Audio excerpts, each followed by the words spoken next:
Hey guys, welcome back to TLoU here. Today we're going to quickly talk about The Last of Us Part II Remastered mode, No Return. It comes out like right away in a day or something like that. It should be out when you're seeing this video even.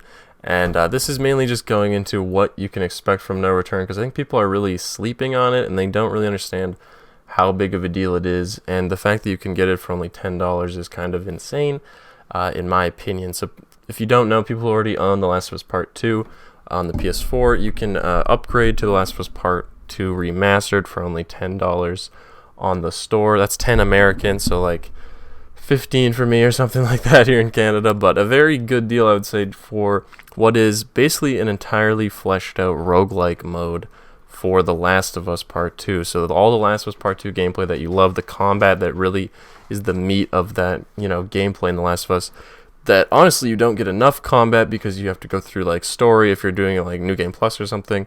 You can't just do the combat. And some people, that's what they really love. That's what I enjoy a lot. Obviously the story is the peak of The Last of Us, but the gameplay is also great. So being able to play a mode that is just pure full combat is going to be very fun, and that's why I wanted to kind of put everything together. Also, IGN just put out like a sort of guide on it because there's been review copy stuff out now.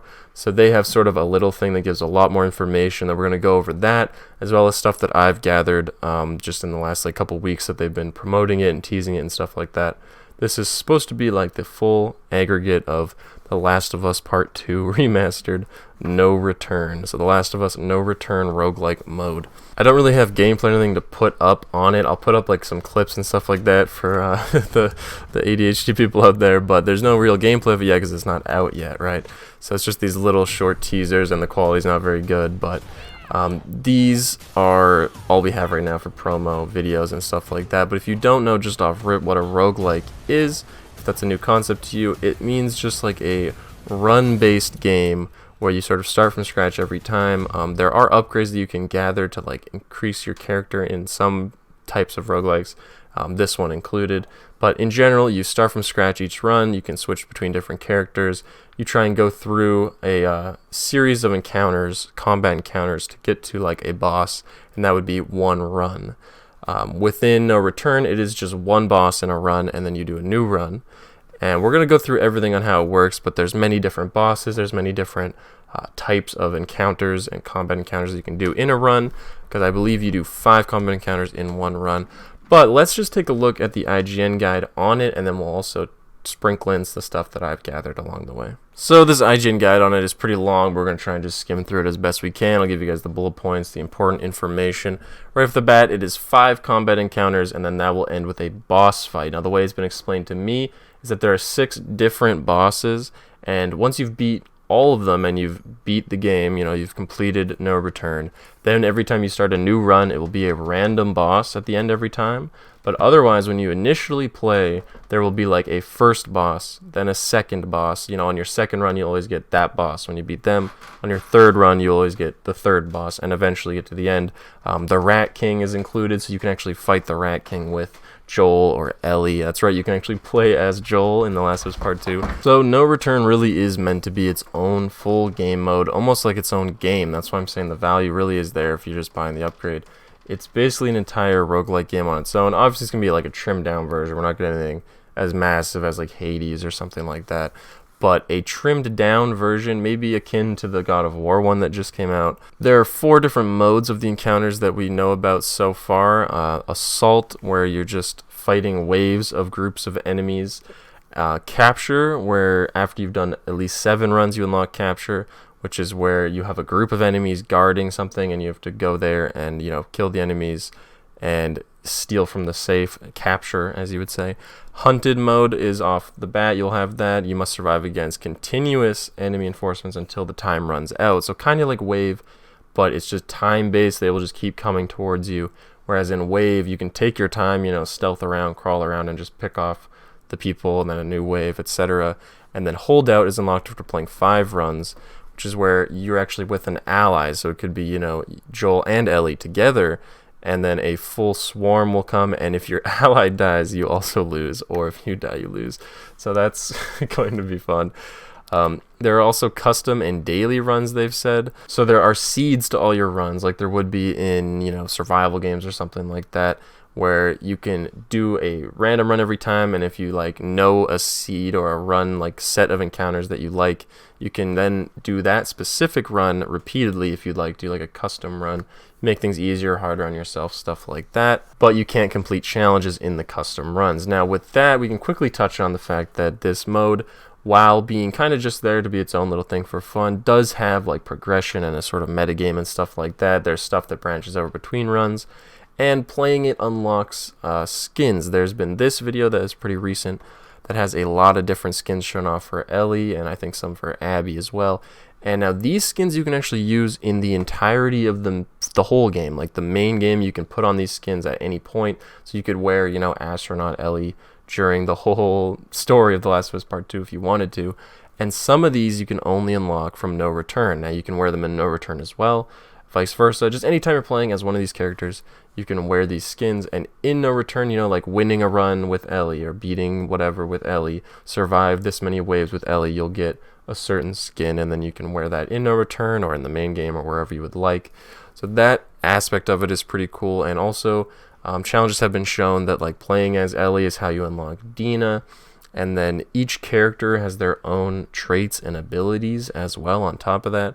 So for example, this is Joel, and you can see that he has a custom revolver. He is sturdier against melee. He can't dodge. You cannot dodge in combat. He comes with a Shiv recipe, and he has a Shiv upgrade bench. So each character will play completely differently based off of this. If he can't even dodge, but he's sturdier against melee, and then his, you know, comes with a revolver that is already like customized and should be good to go. There's another look here at some skins like Plaid, Ellie, Bomber, Abby, stuff like that you can unlock by playing. And the full list of confirmed characters is here. This is Ellie, Dina, Jesse, Tommy, Joel, Abby, Lev, Yara, Mel, and Manny. So you can play as quite a lot of them. They should all have their own trait and their own like sort of inventory and modifiers like Joel had. It's also been said that there are 12 different levels, so like zones you can be in that will be, you know, random orders every time you do a run. So for example, you could be in Jackson, the arcade, the subway, the hospital, all these places from the main campaign, but you know, with completely different types of enemies and amounts of enemies and mission objectives and stuff like that every time, and also a different order of locations every time if you're to do a new run. There's supposed to be 12 locations. You see 5 of them within a run, so there's a decent amount of variety there. And based off of this IGN guide, there is a hideout that you return to before and in between runs where you can upgrade your characters as well as your weapons. So there's a loot cache here that contains encounter rewards from dead drops from your previous run. Now going into what dead drops are these sort of little bonus objectives that you can get while on a run. So enter a new encounter. Your normal objective will be, you know, kill 3 waves of enemies. Your bonus objective will be a dead drop that requires a certain amount of items. So there is still scavenging and crafting while you're within a run, that same Last of Us gameplay you expect. But the dead drop might want a Molotov and like 50 scrap or something like that. So you would craft that, put it in there, and then when you're in between on your next run, you'll be rewarded with stuff you can use to upgrade your weapons for your subsequent runs, as well as upgrading your characters, unlocking new stuff like that by actually completing the dead drop objective in your previous run, if that makes sense. There's also gambits, which are other optional objectives. So dead drops require specific items to be deposited in a specific place on the map, whereas gambits are like get 10 headshots, or, you know, release 3 clickers from their chains and stuff like that. So if you do those little optional objectives, you're also rewarded. And it says that harder gambits give better rewards, which is pretty interesting. And you can see here from this screenshot as well that there are different mods you can unlock by doing different encounter challenges. So these ones are saying, you know, complete encounters with mods to unlock other types of mods, stuff like that. So there's many different challenges within the mode that should keep you excited and interested and, like, you know, tied into that loop. Here's another example of more challenges. So 2 encounters with Ellie will unlock Dina. Upgrading all of the perseverance skills as Ellie gives her the Plaid skin, and then you can see here, you know, it moves down. Collect every gun in one round.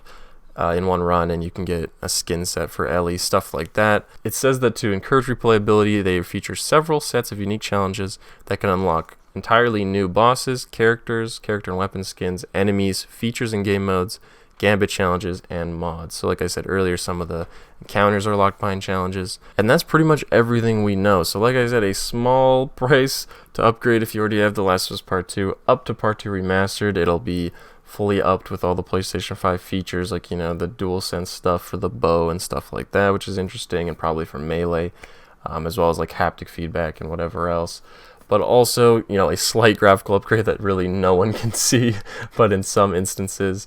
There's also many other things like lost levels, and there's a director commentary and stuff like that. But really what we're here to talk about, and what I care most about, is the no return mode, because to me it seems like almost an entirely standalone roguelike that you can just play as its own kind of game, and I think that's really cool. I'm just excited for it. It should be out right away. It's coming out on the 19th, I believe, which should be like tonight of the 18th when this video goes up. It should be out tonight, so you can, if you have the game already, you can upgrade. If you don't have the game ready and you haven't played The Last of Us Part 2, I mean, it's one of the best games ever made, flat out, and take it from none less but the man himself, starring in HBO's The Last of Us. I'm pretty linked in, let me tell you.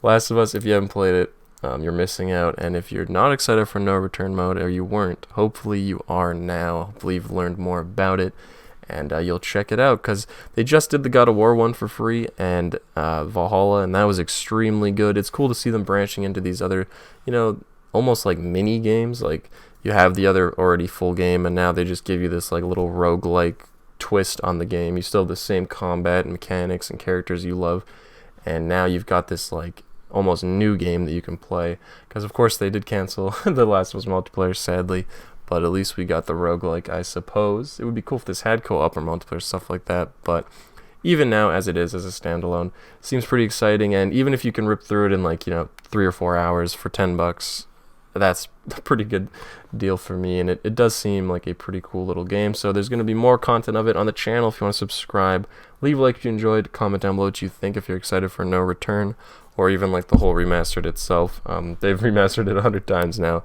but I think that the fact that this isn't a full price one like the Part 1 remaster was, and that it comes with this whole new game more or less in No Return, I think it makes a lot more sense.